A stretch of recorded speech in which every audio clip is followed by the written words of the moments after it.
जी 12th class. Yes बेटा, vector algebra के previous year questions discuss कर रहे हैं हम आजकल, और मैं आज डिस्कस करने लगी हूँ आपसे 2017 के क्वेश्चन।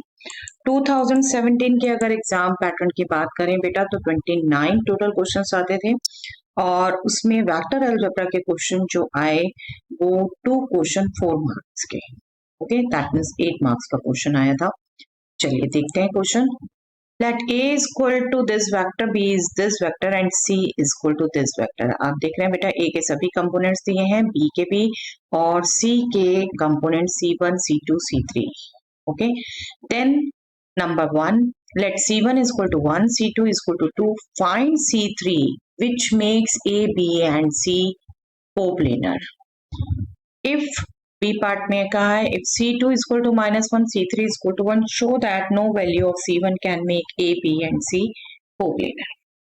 कोप्लेनर अब तक बेटा आप देख रहे हैं हर पेपर में आया था, और कोप्लेनर मैं आपको एक तरीके से समझा चुकी हूँ। अगर A B C vector coplanar है तो दैट मीन्स उनका स्केलर ट्रिपल प्रोडक्ट 0 होता है, और मैं आपको बिल्कुल ये भी लॉजिक समझा चुकी हूँ बेटा। No doubt scalar triple product इस साल कोर्स में नहीं है, but in any case you can find कि बी क्रॉस ई, मैं एक बार फिर से समझा देती हूँ बेटा। ए वेक्टर इसी प्लेन में है, बी भी सपोज इसी प्लेन में है, सी भी इसी प्लेन में है, तो बी क्रॉस सी क्या होता है बेटा, इस प्लेन के परपेंडिकुलर, राइट। बी क्रॉस सी इसके परपेंडिकुलर है, और ए अगर इसी प्लेन में होना चाहिए जिसमें बी और सी है, तो दैट मीन्स बी क्रॉस सी के ए भी परपेंडिकुलर होना चाहिए, और परपेंडिकुलर है तो ए डॉट बी क्रॉस सी 0 आएगा। तो आप किसी भी थॉट से चलें, ए डॉट बी क्रॉस सी 0 आएगा। आप स्केलर ट्रिपल प्रोडक्ट करके इसको ध्यान रखें ना रखें, स्केलर ट्रिपल प्रोडक्ट हम डिटर्मिनेंट से कैलकुलेट करते हैं, उससे करें ना करें। आज मैं चलिए इसको विदाउट डिटर्मिनेंट ही कैलकुलेट कर दूंगी, ताकि आपको ध्यान में रहे कि हाँ बिल्कुल ऐसा नहीं है कि ये क्वेश्चन सिर्फ आपसे स्केलर ट्रिपल प्रोडक्ट जानते हो तभी पूछा जा सकता है। देखिए ए डॉट बी क्रॉस सी मैं निकालती हूँ। चलिए पहले मैं बी क्रॉस सी कैलकुलेट करती हूँ, क्योंकि मुझे देख रहे हैं कोप्लेनर, दोनों क्वेश्चन में कोप्लेनर की कंडीशन है, तो मुझे ए डॉट बी क्रॉस सी वाला चाहिए एक्सप्रेशन। मैं बी क्रॉस सी निकालती हूँ पहले बेटा। बी क्रॉस सी आपको पता है डिटर्मिनेंट फॉर्म में हम कैलकुलेट करते हैं। फर्स्ट रो यूनिट वेक्टर आई जे के, सेकेंड रो बी के कंपोनेंट जो है 1 0 0, दिख रहा है आपको बेटा, आई कंपोनेंट है सिर्फ, और सी के component C1 C2 C3। Okay, तो मैं पहले बी क्रॉस सी कैलकुलेट कर रही हूँ which is in determinant form, और अगर मैं इसको सेकेंड रो के अलोंग ही सॉल्व कर लूं बेटा, तो ये डिटर्मिनेंट की वैल्यू क्या आएगी, this will B -1,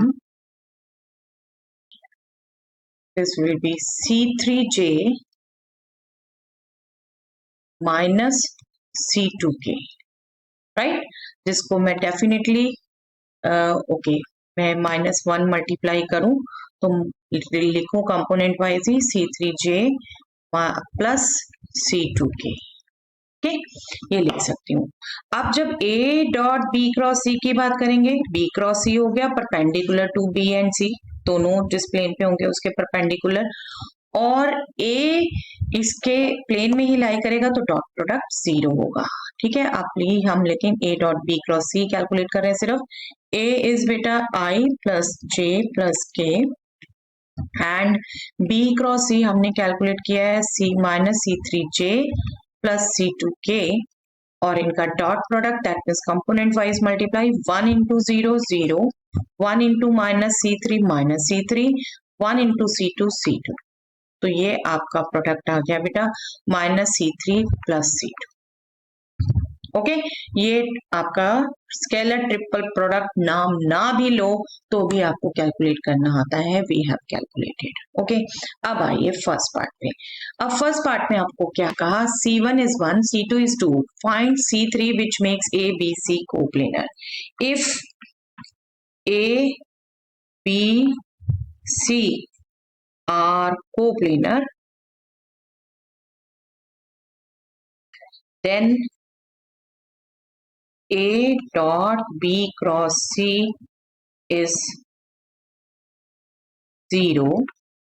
That means minus C3 plus C2 is 0.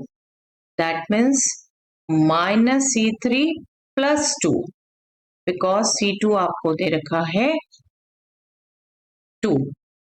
That means C3 क्या हो गया बेटा? C3 is nothing but 2.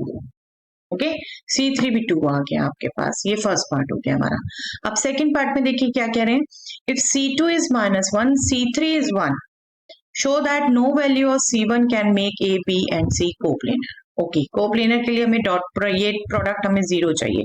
C2 क्या रखा है? -1 और C3 1. That means -1 -1 non zero हो गया बेटा. Let me right first. If C3 is 1, C2 is -1, then A dot B cross C will be जो था -C3 plus C2 बेटा. This will be -1 -1. That means -2 not equal to 0. That means A, B, C are not coplanar. ठीक है, किसी भी हाल में coplanar नहीं होंगे, are non coplanar. Okay,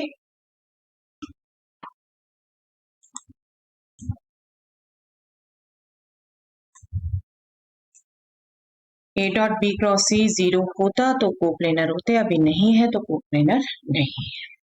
simple to get बेटा. चलिए नेक्स्ट देखते हैं. If A B C are mutually perpendicular vectors of equal magnitude. Yes, A B C जितना जितना समझ आता है बेटा वो लिखते जाइए, आप उसको मैथमेटिकली कन्वर्ट करते जाइए. म्यूचुअली परपेंडिकुलर है, दैट मीन्स इनके पेयर वाइज डॉट प्रोडक्ट 0 आएंगे. और इक्वल मैग्नीट्यूड है, that means magnitude of A, magnitude of B, magnitude of C, ये सब इक्वल है. ओके, चलिए मैं इसको लिख देती हूँ के, कोई एक लिख देती हूँ. और क्योंकि ये म्यूचुअली परपेंडिकुलर है, A dot B, B dot C, C dot A, ये सब क्या होंगे? 0. ये सब 0 होंगे क्योंकि mutually perpendicular non zero vectors के लिए डॉट प्रोडक्ट 0 होता है. ठीक है, ये डॉट प्रोडक्ट 0 होगा. अब आगे क्या कहा है? Show that the vector a plus B plus C is equally inclined to A B and C. Also find the angle which a plus B plus C makes with a और b और c. Okay, दो vectors के बीच में angle के लिए देखिए हम क्या करते हैं बात. अगर दो वेक्टर्स के बीच में एंगल की बात कर रहे हैं तो हम इस रिजल्ट को यूज करते हैं कि a dot B is magnitude a into magnitude b into cos theta. Right, कई बार साइन थीटा भी करते हैं जब दिया होता है, अदरवाइज हम डॉट प्रोडक्ट ही यूज करते हैं. As such angle between two vectors के लिए बात करते हैं तो cos theta is equal to a dot b upon magnitude a into magnitude of b. Okay, तो हम बात करें बेटा, हमें प्रूव करना है कि a plus B plus C equally inclined है इन सब वेक्टर्स के. दैट मीन्स हमें ये एंगल निकालना है. यहाँ पर भी अगर आप चलिए बात करें तो थीटा हमारा होगा cos inverse a dot B upon magnitude a into magnitude b. Okay, तो 1 बाय 1 कैलकुलेट करते हैं बेटा. Angle made between a plus b plus c vector and a is theta 1 is equal to cos inverse a plus b plus c dot a, okay, divided by magnitude of a plus b plus c into magnitude of a. okay, तो यहाँ अगर हम इसको calculate करें बेटा, this will be cos inverse a dot a plus b dot a जो कि 0 होगा क्योंकि a डॉट b 0 है, डॉट प्रोडक्ट कम्यूटेटिव होता है, प्लस c डॉट a, ये भी 0 होगा, ये भी गिवन है हमें.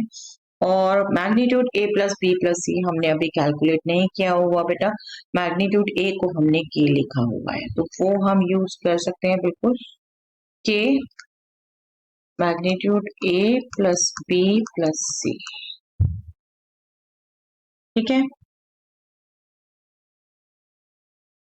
This is magnitude a square,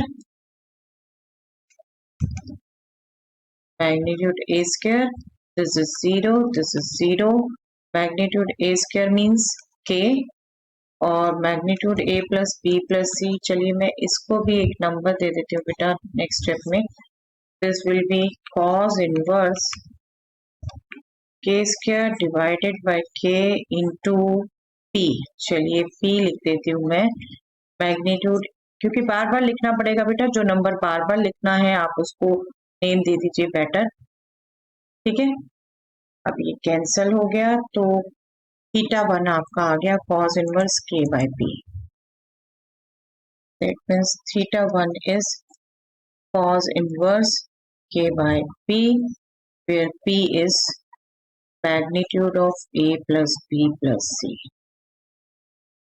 okay।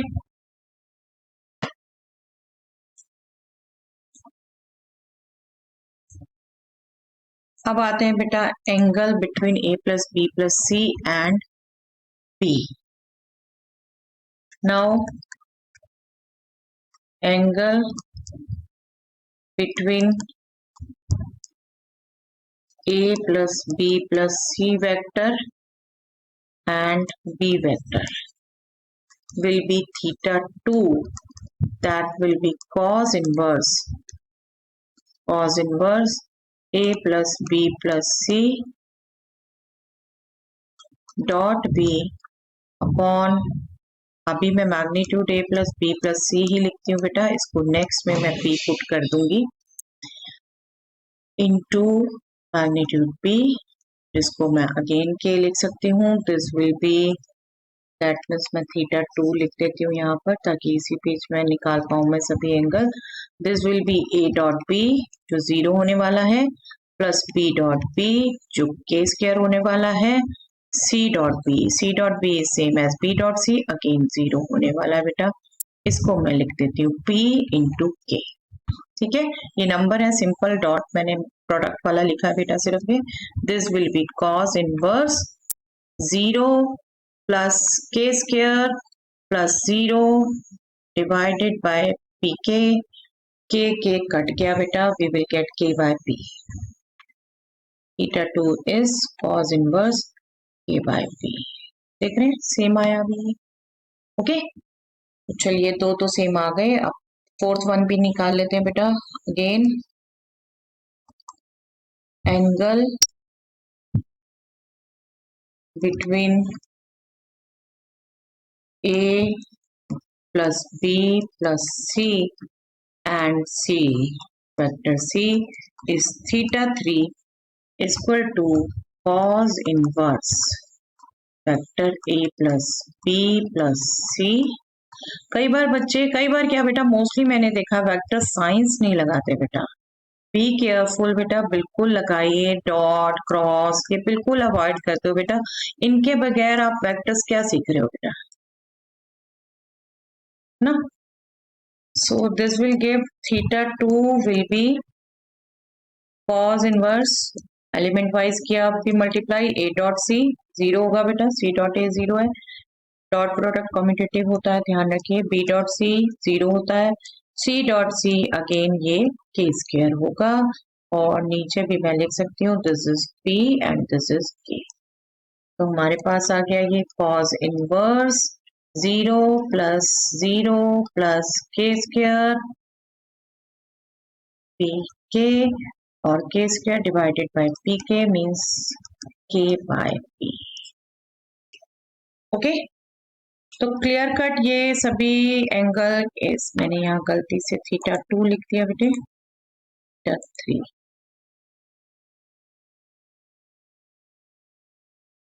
Okay.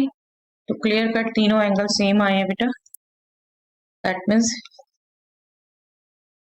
Theta 1 is equal to theta 2 is equal to theta 3 equal to cos inverse k upon p where p is magnitude of a plus b plus c। अब इसको हमें calculate भी करने को कहा है, calculate भी करने को कहा है। देखिए अगर मैं कंसीडर करूं बेटा magnitude of a plus b plus c, p is magnitude of a plus b plus c, इसको अगर मैं कैलकुलेट करना चाहूं, मैं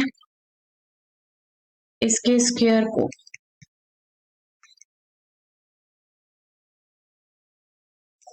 vector a plus b plus c dot vector a plus vector b plus vector c लिख सकते हैं।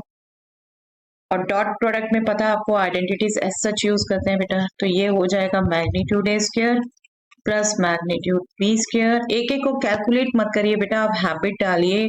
Dot product में हम identities algebraic identities as such use करते हैं। Plus magnitude c square plus 2 times vector a dot vector b plus, इसको भी मैं ब्रैकेट में ले सकती हूँ, b dot c plus c dot a। अब क्या हुआ बेटा, this is we have already assume k, this is k, this is k and these all are zero, है ना, ये सब जीरो है। दैट मीन्स हमारे पास p स्क्वायर क्या आ गया बेटा, 3k square, 3k square. That means p हमारे पास क्लियर कट आ जाएगा √3k। ओके, तो एंगल क्या हो गया, एंगल जो हमें चाहिए था हम उसे अब रिक्वायर्ड एंगल लिख देते हैं, पूरा लिखने की बजाय लैंग्वेज हम पहले लिख ही चुके हैं पूरी language.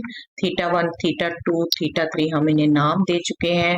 This will be cos inverse k by p, that means cos inverse k by √3k, that means k get cancel, cos inverse 1 by √3। 1 by √3 आप टेबल से वैल्यू नहीं कैलकुलेट कर सकते बेटा, तो यहीं तक छोड़ दीजिए। आपको अगर दी होती कोई वैल्यू तो उसे यूज कर ले। Okay, so very good question to attempt बेटा, you must try yourself. Okay, सिर्फ सुन के मत रहिएगा, खुद करके देखिएगा क्वेश्चन को। चलिए, that's all for the day.